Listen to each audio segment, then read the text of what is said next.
أعوذ بالله من الشيطان الرجيم. بسم الله الرحمن الرحيم. إن الحمد لله نحمده ونستعينه ونستغفره ونعوذ بالله من شرور أنفسنا ومن سيئات أعمالنا. من يهده الله فلا مضل له ومن يضلل فلا هادي له.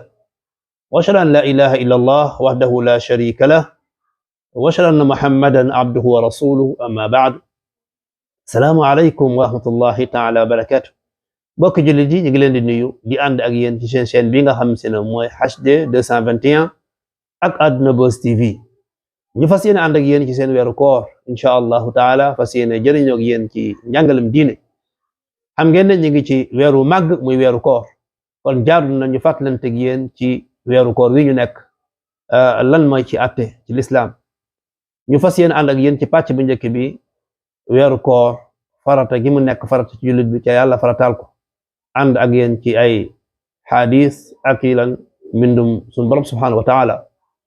xam ngeen ne weeru koor wi ñu nekk ñu ngi ko farataal ci shahru Sha'ban bi nga xam ne si ne ci atum ñaareel bi yamook weeru baraxlu ci lan farataal weeru koor ci jullit ñëpp. ñu indi xadis akub aaya, waaye ñu njëkk ànd ak yéen ci aaya bi nga xam ne si ne suñu borom subhanahu wa taala wax na ko ci suratul baqara muy yaa ayyuha alladina amanu kutiba alaykum as-siyam kama kutiba ala alladina min qablikum la'allakum tattaqun.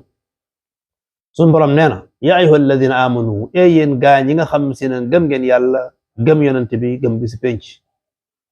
yéen ñi nga xam si ne yéen a gëm yàlla gëm yonent bi gëm bisi penc, yéen a dugg ci daa'iratul iman. suñu borom subhanahu wa ta'ala nee na kutiba alaykum as-siyam, farataal nañ ci yéen koor comme nin ko farataale ci ñi leen fi jiitu woon.